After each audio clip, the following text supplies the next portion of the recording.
Assalamualaikum warahmatullahi wabarakatuh. Jadi pada kesempatan kali ini kami akan membahas mengenai bias-bias pemikiran tentang konsep pemberdayaan dan dilema pemberdayaan masyarakat. Di kelompok 4 ada Alba, Edita, Emma, Resti, dan Fitria. Nah, banyak pemikir yang belum memahami dan mungkin tidak meyakini bahwa konsep pemberdayaan merupakan alternatif pemecahan terhadap dilema-dilema pembangunan yang dihadapi.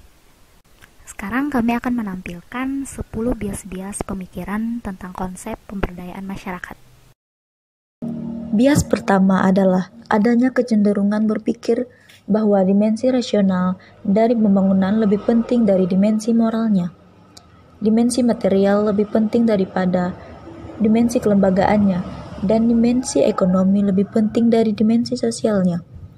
Akibat dari anggapan itu ialah alokasi sumber daya pembangunan diprioritaskan menurut jalan pikiran yang demikian.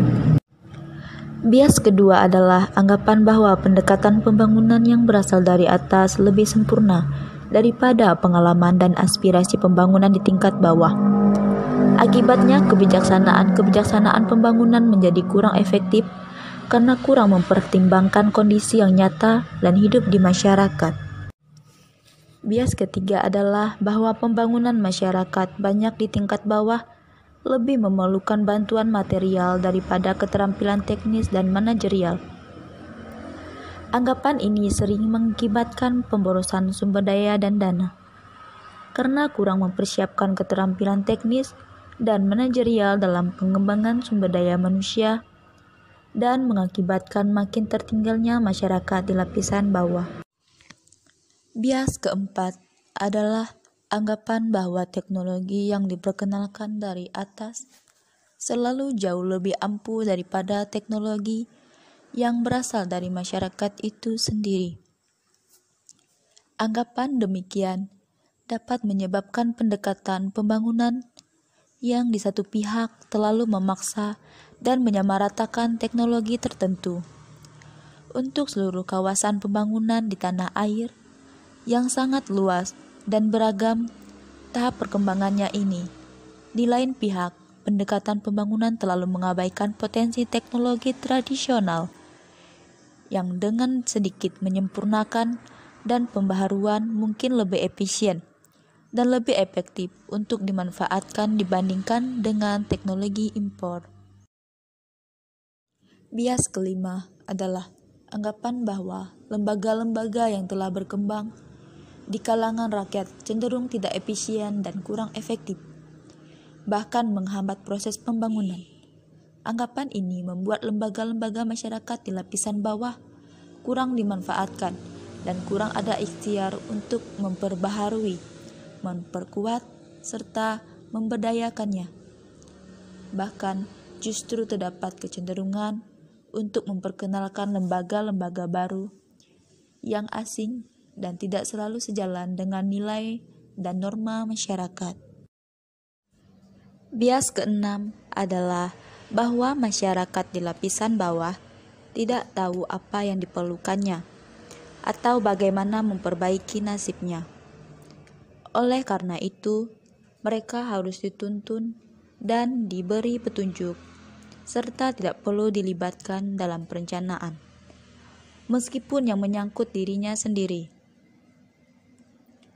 Tercermin pada reaksi pertama terhadap program Impres Desa Tertinggal atau IDT, yang meragukan apakah tepat masyarakat miskin dipersilahkan memilih sendiri bagaimana memanfaatkan dana bantuan yang diperolehnya.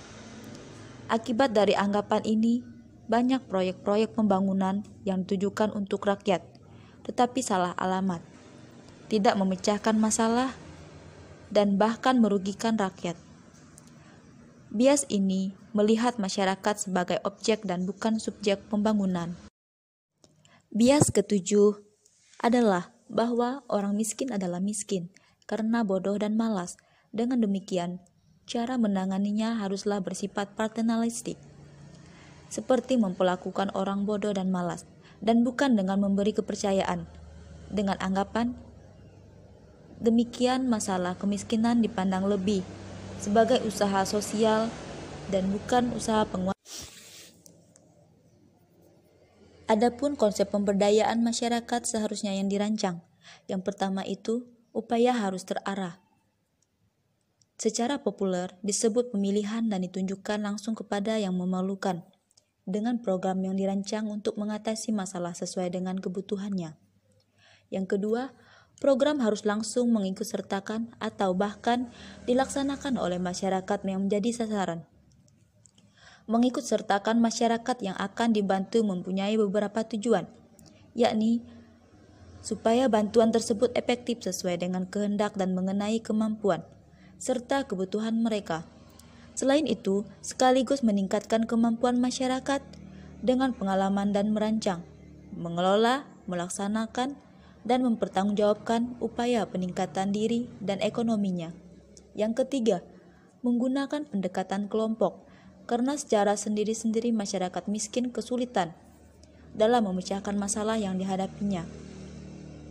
Dan juga lingkup bantuan menjadi terlalu luas jika penanganannya dilakukan secara individu.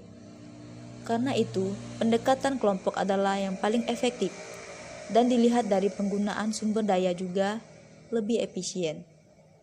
Penguatan ekonomi. Nah, selanjutnya mengenai dilema pemberdayaan, ada beberapa contoh yang kami sampaikan di dalam slide ini, yaitu contoh-contoh program pemberdayaan masyarakat yang dikelola oleh lembaga pemerintahan maupun juga lembaga non-pemerintahan. Upaya untuk mengurangi PMKS, program pelaksanaan urusan sosial, telah dapat berjalan optimal. Namun, masih cukup tingginya angka kemiskinan, masih cukup tingginya penyandang masalah kesejahteraan sosial.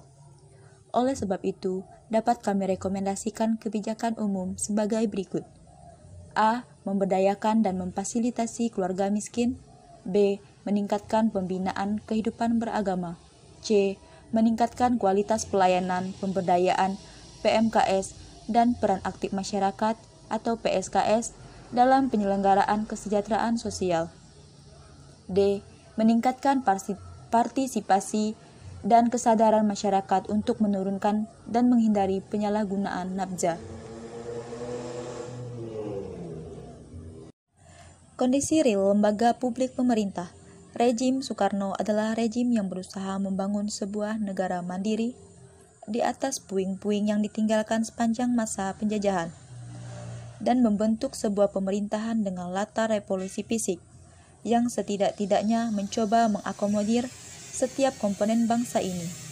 Namun satu hal yang mungkin terlupa oleh Soekarno pada masa itu adalah pembangunan di bidang perekonomian dalam rangka memberi peluang dan jaminan bagi masyarakat untuk memenuhi kebutuhan hidup yang mempunyai kedudukan sama pentingnya dengan kehidupan politik.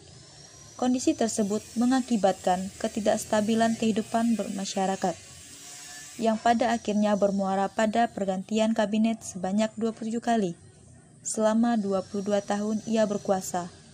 Di samping kehidupan politik dan fluktuatif, dampak positif yang dirasakan oleh masyarakat untuk pertama kalinya adalah mengenal kehidupan politik yang multipartai dan multi pilihan. Pemberdayaan oleh LSM NGO Non-Governmental Organization.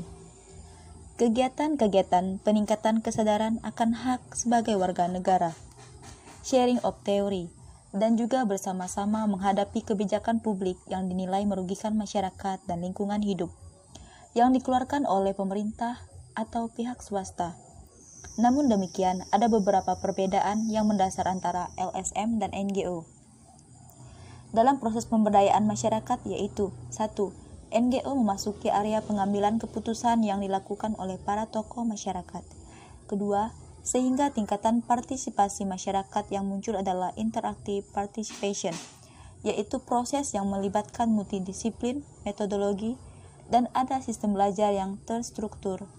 Dan yang ketiga, bersama masyarakat, NGO membuka jaringan kerjasama dengan pihak selain pemerintah sebagai wujud ketidaktergantungan terhadap proyek atau program pemerintah. Dampak positif yang dapat masyarakat adalah semakin meningkatnya pengetahuan dan pengalaman yang secara langsung maupun tidak langsung membuat posisi tawar-menawar terhadap pemerintah akan lebih baik dalam proses pembangunan dibanding sebelum ada kerjasama. Sekian dari kami minta maaf jika ada yang kurang. Mari diskusi.